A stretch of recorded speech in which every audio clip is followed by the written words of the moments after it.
Chapter 4 notes. Example there, football team from 1995 to 2000. In 95 and 2000, let's do Virginia Tech. They had running backs in 95 and 2000. They had a quarterback in 95, 2000. They had defensive ends in 95 and 2000. They had offensive linemen in 95 and 2000. But 5 years later, those people are all different. And so that's the way sociologists tend to look at people in society.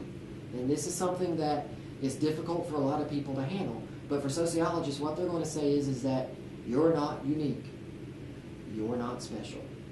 You are just, at some point, you're going to get a degree or whatever, and somebody's going to step out of a position in society. They're going to retire, they're going to die, whatever, and you're going to step in and you're going to replace them.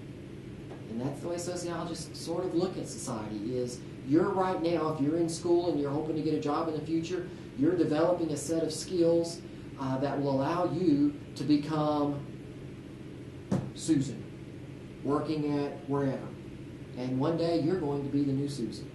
And that's who you are. And so that's the way they look at society.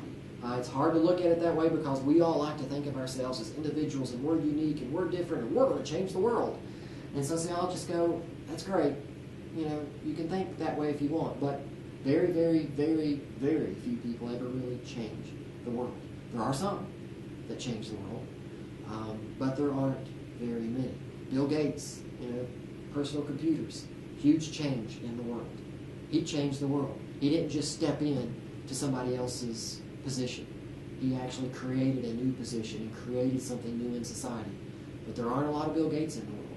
Not many people do something totally different and unique that nobody else has ever done. Most people, somebody steps out, they step into their position, they become the new Susan, the new Bill, the new George, the new Mary, the new whatever.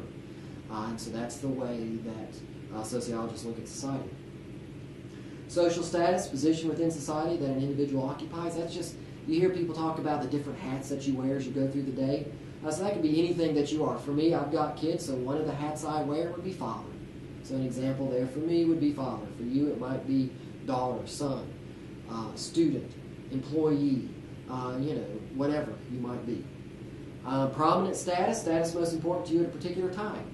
If you're watching this video, your prominent status is probably student right now because you're doing work for a class. And so that would be a prominent status. Example would be student. And then status symbols, signs that identify a person's status. An example of that would be a wedding ring. If you see somebody wearing a wedding ring, it's a status symbol. You automatically know, okay, that person is married. That's a status that they have. They are a husband, they are a wife. They have a status that's one of the hats that they're going to wear based on the fact that you see that particular wedding ring. Group, people who regularly and consciously interact with one another. Example there, I put this example out there because I've never been to one, but I'd always like to. From the outside, is a snake handling church. I've watched videos of it, think it's really cool. To see that, wouldn't want to be sitting in there with them, wouldn't want to hold the rattlesnakes or anything, or copperheads, but it would be cool to kind of watch it from the outside. So that's my example for group. Now, 5 different types of societies. Hunters and gatherers, they're very egalitarian. E-G-A-L-I-T-A-R-I-A-N. Very egalitarian. That means they're equal. They saw people as equals. Even though they did different jobs, the women tended to take care of the kids and cook and things like that, and the men went out hunting and fighting and stuff like that, so they did different jobs, but they saw each other as just as important. The men understood that if the women quit doing their job, they would all starve to death. The kids would all die. So they would all die off. The women understood if the men weren't doing their job, that they wouldn't get the food that they would need to eat. They would be killed by their neighbors or some other tribe. And so they understood the importance of each other from the standpoint of that without the other, they would probably die. Pastoral and horticultural.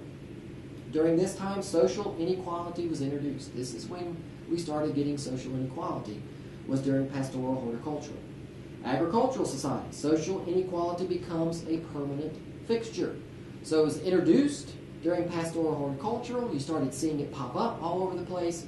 By the time agricultural societies came about, it was all over the place. It was a permanent fixture. It was here, and it was unfortunately probably here to stay.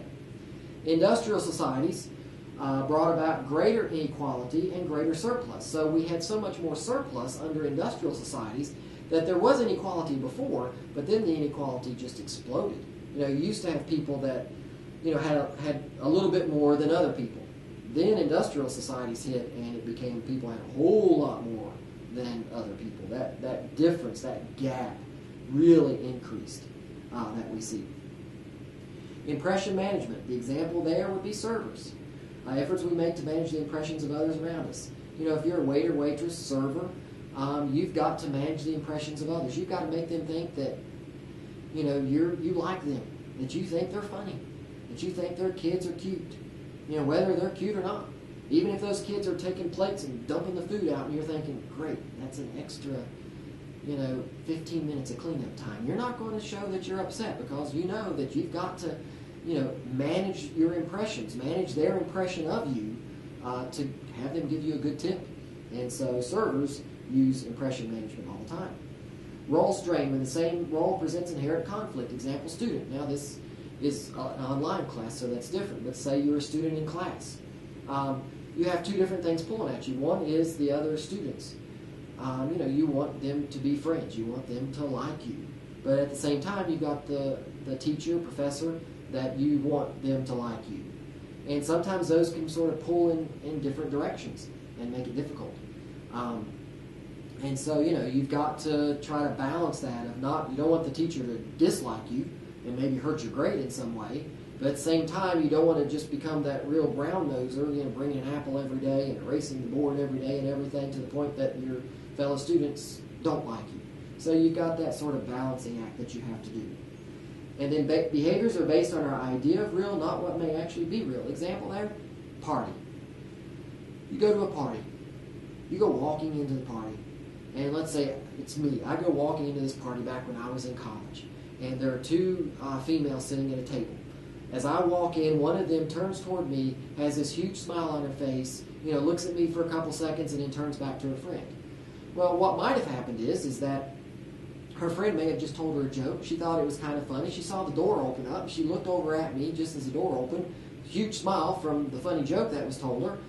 And, she looks at me and then looks back at her friend. Well, my standpoint is I walk in, this young woman looks at me, smiles real big. She must like me or something. So I'm going to try to maybe get around to talking to her, maybe try to get her number or something. Because we can't know what the other person is thinking. So our behaviors are based on our idea of real. We base everything we know. We can't know what other people are thinking about us. You might think you're a really funny person. But other people around you might think you're just really stupid and they laugh just to get you to shut up. But you don't know that. And so, with the Thomas theorem, what it says is everything, the person you've become, the opinions you have of yourself, is based on what you have interpreted from others or what they may have even told you. But you don't know if that's real or not. Because you don't know what they're really thinking. There's no way you can know. And so that's what that means, is that we have become the person we are today based on how we interpret what we think other people think of us.